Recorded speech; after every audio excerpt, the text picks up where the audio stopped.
Today's topic is about electrocardiogram और ECG। पहले हम डेफिनेशन देखते हैं इलेक्ट्रोकार्डियोग्राम का। इलेक्ट्रोकार्डियोग्राम ऐसा टेस्ट है जो हार्ट की इलेक्ट्रिकल एक्टिविटी को मेज़र करता है। जो इलेक्ट्रोकार्डियोग्राम से सिग्नल रिकॉर्ड हुआ है वो ग्राफ के फॉर्म में शो होता है, उस टेक्निक को हम इलेक्ट्रोकार्डियोग्राफी बोलते हैं। नेक्स्ट टॉपिक है पार्ट्स ऑफ ECG। पहला होता हमारा P वेव, जैसा कि आप लोग यहाँ पे डायग्राम में देख रहे हो। P वेव फर्स्ट वेव होता है ECG का, जो कि इंडिकेट करता है आर्ट्रियल डीपोलराइजेशन और कॉन्ट्रैक्शन। P वेव को हम लोग फर्स्ट वेव बोलते हैं। इसको हम लोग फर्स्ट वेव इसलिए बोलते हैं क्योंकि इसी फेज में एक्शन पोटेंशियल जनरेट होता है ऐसे नोड में जो कि एट्रिया में प्रेजेंट होती है। ऐसे नोड हमारा ट्रांसमिट करेगा सिग्नल AV नोड को। अगर P वेव इंक्रीज़ या डिक्रीज़ होगा तो पोटेशियम आयन की डेफिशिएंसी होगी बॉडी में। देन अगर P वेव मिसिंग होगा हमारा तो कॉज करेगा एट्रियल फाइब्रिलेशन। आर्ट्रियल फाइब्रिलेशन का मतलब है कि इरेगुलर हमारा हार्ट रेट हो जाएगा, कभी कभी रैपिड हार्ट रेट भी हो जाएगा, जिसकी वजह से ब्लड का जो फ्लो होगा वो पुअर हो जाएगा। सेकंड है PQ सेगमेंट। P वेव और Q वेव के बीच में जो गैप प्रेजेंट है उसको हम लोग PQ सेगमेंट बोलते हैं। जब सिग्नल ऐसे नोड से AV नोड में जाता है तो ये सिग्नल स्लो या कभी कभी कुछ टाइम के लिए पॉज हो जाता है, क्योंकि पहले एट्रिया से वेंट्रिकल्स में ब्लड फिल होगा तभी तो फर्दर मैकेनिज्म होगा। इस फेज में एट्रिया जो हमारा रहेगा वो रिलैक्स करेगा।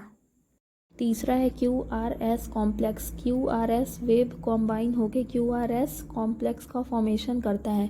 QRS कॉम्प्लेक्स इंडिकेट करता है वेंट्रिकुलर डीपोलराइजेशन और कॉन्ट्रैक्शन, मीन्स कि वेंट्रिकल्स में इसमें कॉन्ट्रैक्शन होगा। Q और S जो होते हैं वो डाउनवर्ड वेव होते हैं एंड जो R हमारे होते हैं वो अपवर्ड वेव होते हैं। ये मोस्ट प्रोमिनेंट फीचर होता है ECG का।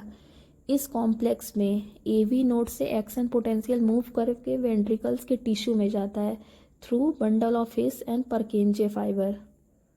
QRS में अगर कोई भी एबनॉर्मेलिटी होती है तो ये कॉज करेगा कार्डियक हाइपरट्रॉफी और मायोकार्डियल इन्फ्रैक्शन। कार्डियक हाइपरट्रॉफी की अगर हम लोग बात करें तो इसका मतलब होता है हार्ट के जो मसल होते हैं वो थिक हो जाते हैं, जिसकी वजह से ब्लड के पंपिंग में प्रॉब्लम आ जाती है। मायोकार्डियल इन्फ्रैक्शन को हम हार्ट अटैक भी बोलते हैं। इसमें ब्लड फ्लो ब्लॉक हो जाता है हार्ट मसल में। नेक्स्ट है J पॉइंट। J पॉइंट जो होता है वो जंक्शन होता है end of the QRS complex and starting of the ST segment.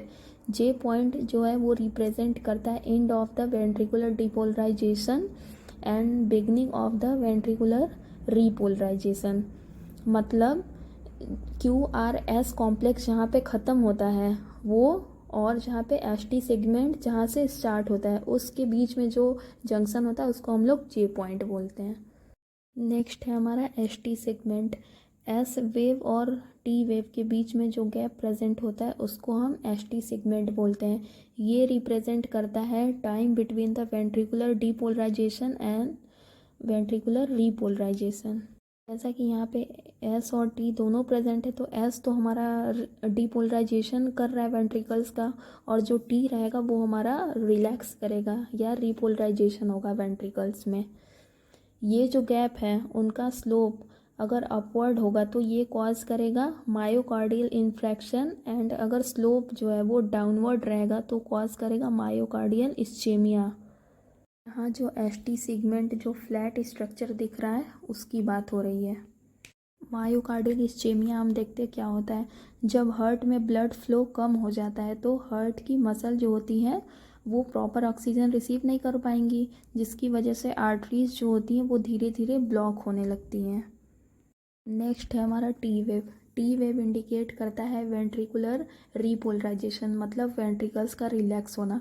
Contraction के बाद वेंट्रिकल्स के ब्लड जो होंगे वो एम्प्टी हो जाएंगे, जिसकी वजह से वेंट्रिकल्स जो रहेगा वो रिलैक्स कर जाएगा। लास्ट है U wave. U wave indicate करता है repolarisation of Purkinje fibre. U wave rarely show होता है क्योंकि इस वेव की साइज़ जो होती है वो स्मॉल होती है as compare to the other wave.